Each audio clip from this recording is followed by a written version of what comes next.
Thank you all for being here today. I'm going to discuss critical questions we need to address as we enter the era of AI digital textbooks, focusing particularly on Korea's educational system and its ongoing transition to AIDT. I'm Youngmin Park from Korea Science Academy of KAIST.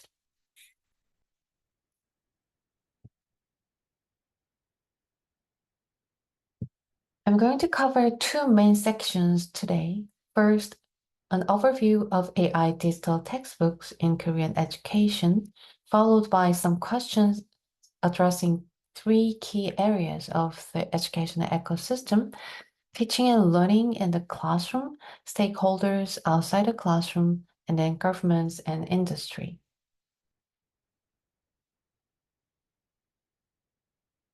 First of all, let's look at Korea's journey with digital textbook. I'm going to present the comparison of the pace of education technology adoption in Korea in terms of digital textbooks. Look at the first timeline carefully on the screen, as you see. For traditional digital textbooks, it was a deliberate, decade-long journey, starting with the initial plans in 2007. It took about 10 years to move through pilot programs, development phases, and then finally reach full implementation in 2018. For grades 3 to 6 in elementary schools, 7 to 9 in middle schools, and 10th in high schools.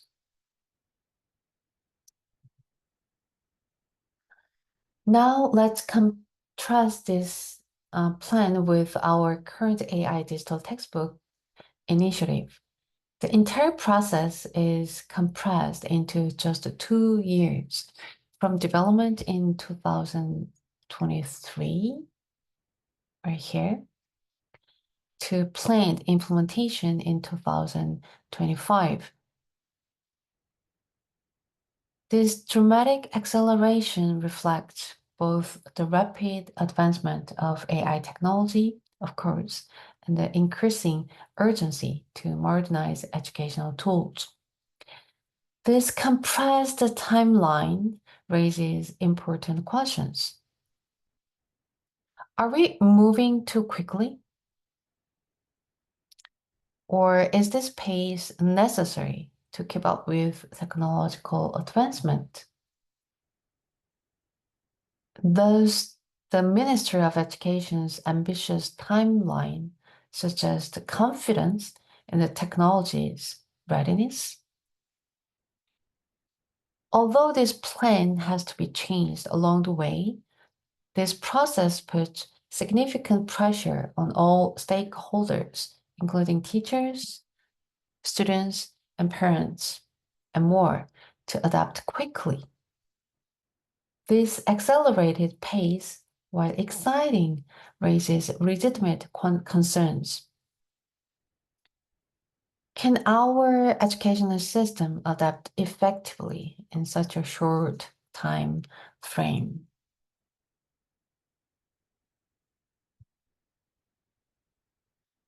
This is precisely why we need to carefully consider critical questions across different dimensions of our educational ecosystem.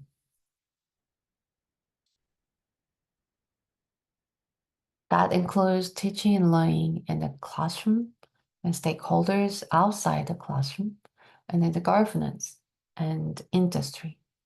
Think of these questions as our guardrails, ensuring that in our rush to innovate, we don't overlook crucial aspects of effective education. Let's start with the most immediate concerns in the classroom. I'll give a few seconds for you to read each question for yourself. Okay, are you ready? Well, actually, I have 5 questions, but we can have more than these after my talk. We face several critical questions about teaching and learning. For example, how does the integration of AI digital textbooks transform traditional teaching methodologies? And what new pedagogical frameworks are needed? And what about students' engagement and motivation and self-directed learning capabilities? We need to consider students' concentration and also maintain meaningful interactions and using individualized AI materials. Assessment is also crucial. We need effective feedback mechanisms for both informative and summative evaluation.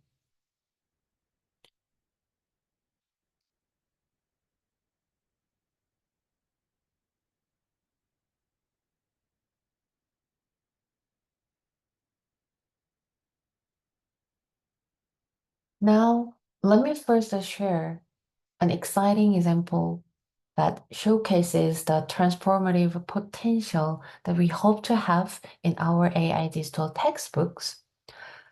This is a project called Augmented Physics from the University of Calgary and Adobe, presented in UISD 2024, just last year. What's remarkable about this system is that it can turn static textbook diagrams into interactive and dynamic simulations. Okay, are you ready to watch? Okay, let me play. Augmented Physics, creating interactive and embedded physics simulations from static textbook diagrams.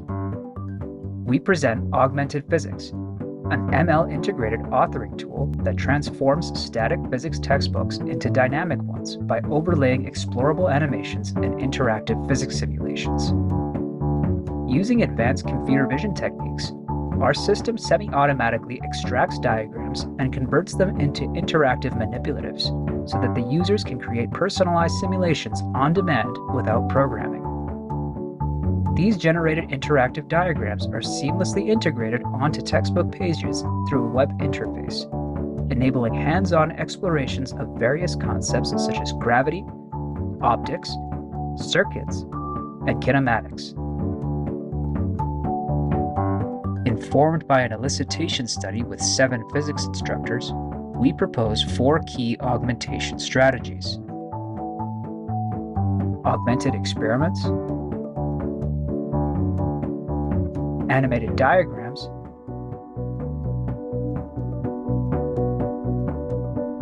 bidirectional binding,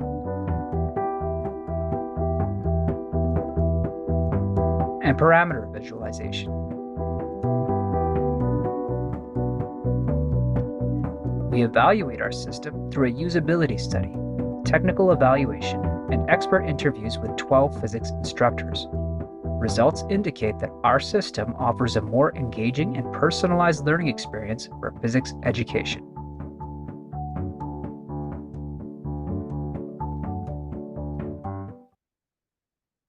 Okay, how was it? Wasn't that amazing? But unfortunately, this is not our AIDT. Imagine this capability in our AI digital textbooks. A student is looking at a traditional physics diagram showing a lever or pulley system instead of just seeing a static image. They can instantly interact with the image, and then they can change variables, and then they can see the system in motion and understanding how different forces affect the outcome.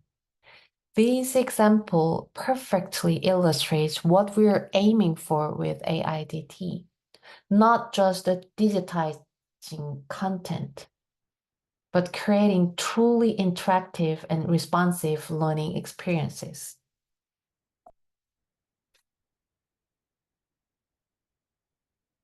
Hey, what about this? This provocative illustration captures one of our key concerns about the rapid adoption of AI in education. We see two contrasting scenarios. On one side, robots reading traditional books and representing a more reflective and traditional learning approach. On the other side, we see a crowd of people observed in their digital devices, suggesting a potentially concerning shift in how we interact with educational content. This visual metaphor serves as a powerful reminder of why we need to carefully consider our critical questions. It's not about resisting technological progress, but rather ensuring that in our rapid adoption of AI, we don't lose sight of what makes learning truly effective: engagement, critical thinking, and meaningful human interaction.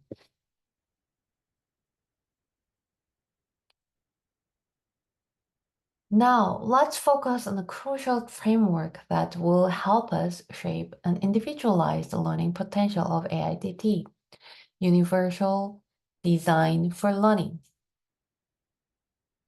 An UDL framework becomes particularly relevant as we aim to leverage AI's capability for personalization, ensuring multiple means of engagement and representation and action and expression.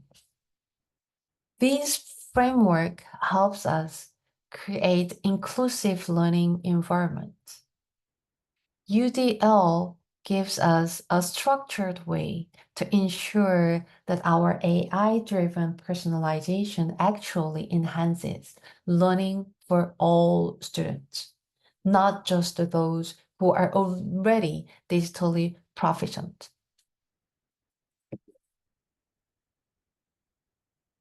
Looking beyond the classroom, we must address several challenges: the digital divide among families.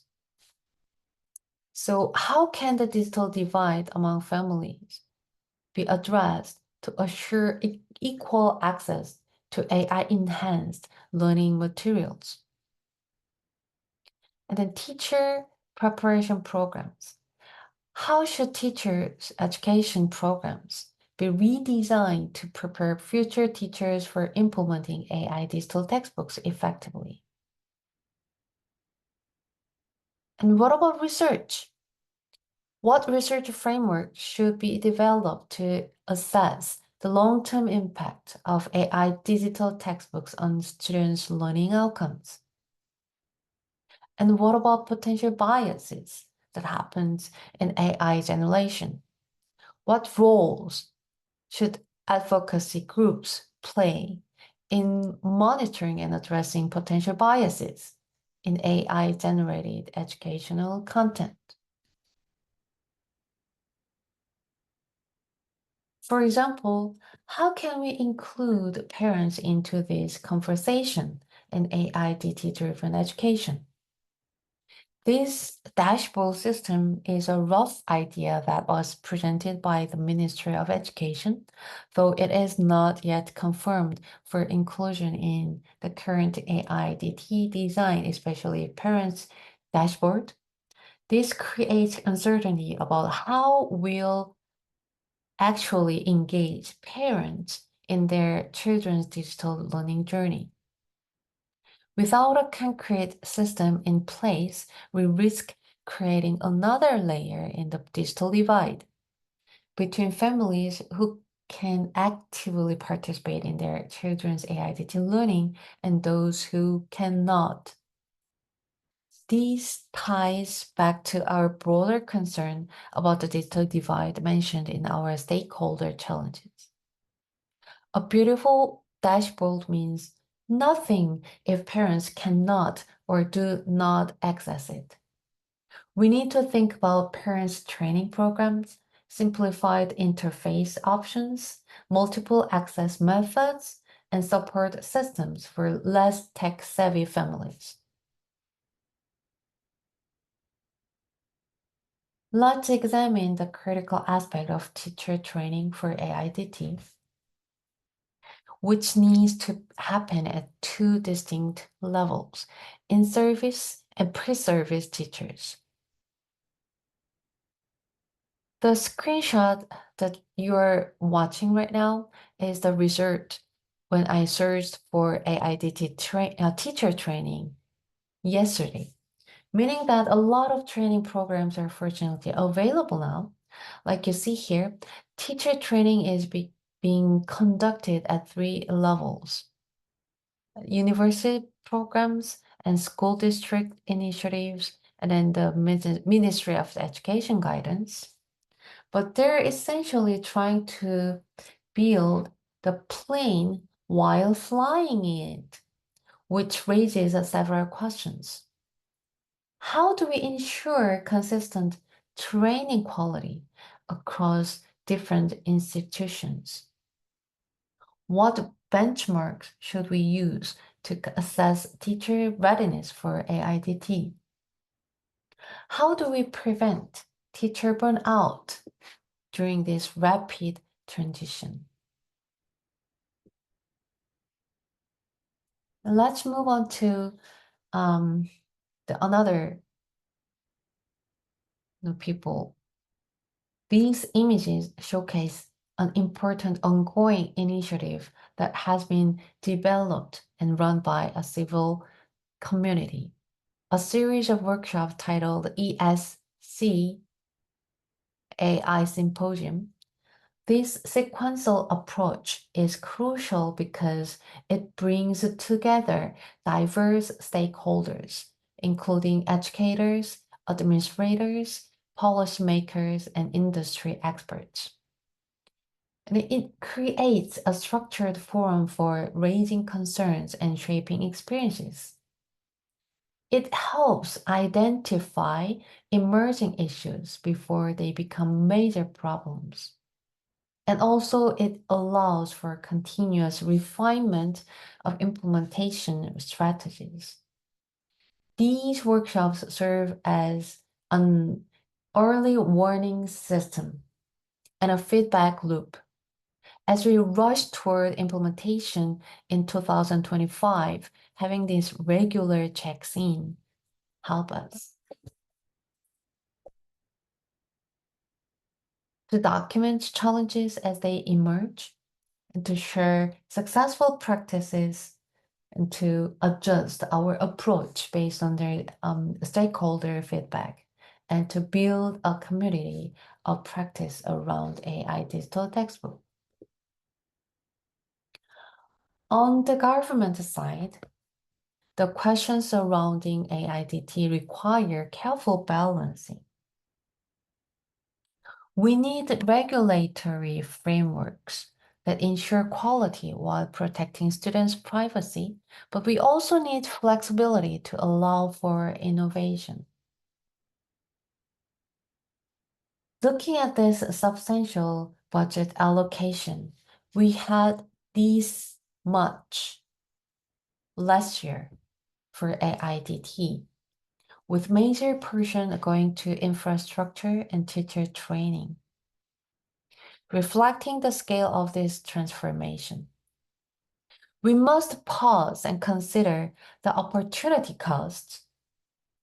While digital transformation in education is important, this massive investment raises serious questions about resource allocation in our education system. Consider our other pressing education needs, such as reducing class sizes in overcrowded schools, supporting special education programs, improving school facilities in underserved areas, providing additional support for struggling students, enhancing teacher salaries and benefits, and also mental health resources for students and teachers. At least the two types of critical guidelines are needed in our path. And also, something for values and principles of education in the digital society, and another things for sustainable business models. However, we're already seeing tensions between publishers and regulators about approval processes, timelines. These challenges remind us that successful implementation requires balancing educational goals with business realities. Let's look at this. The sustainability of the educational content industry, including publishers and developers, this is what we have to also acknowledge a critical aspect of AIDT implementation that often gets overlooked. The first main review of textbooks by the review committee has resulted in a significant number of rejections that might affect maintaining a healthy educational ecosystem. These companies, publishers, developers, and education content creators have invested heavily in AI digital textbook development in response to government policies. Their existence and stability are crucial for several reasons: quality and innovation, economic sustainability, and ecosystem health. For a healthy educational ecosystem, we need both policy stability and business sustainability. Sudden changes in government direction can destabilize these companies, ultimately affecting the quality of educational content and services. Therefore, while monitoring implementation, we must also ensure that our policies support the sustainable development of the educational content industry. This is not just about protecting businesses, it is about protecting the quality and continuity of education itself. As we have explored today, the rapid implementation of AI digital textbooks in Korean education presents both exciting opportunities and significant challenges. Our three-part framework, classroom teaching and learning, stakeholder engagement, and governance, helps us monitor this transition systematically. And you can have more after my talk. The questions we have discussed today are not just checkboxes to mark off. They're ongoing considerations that will help us shape an educational system that leverages AI's potential while preserving the essential human element of teaching and learning. Thank you.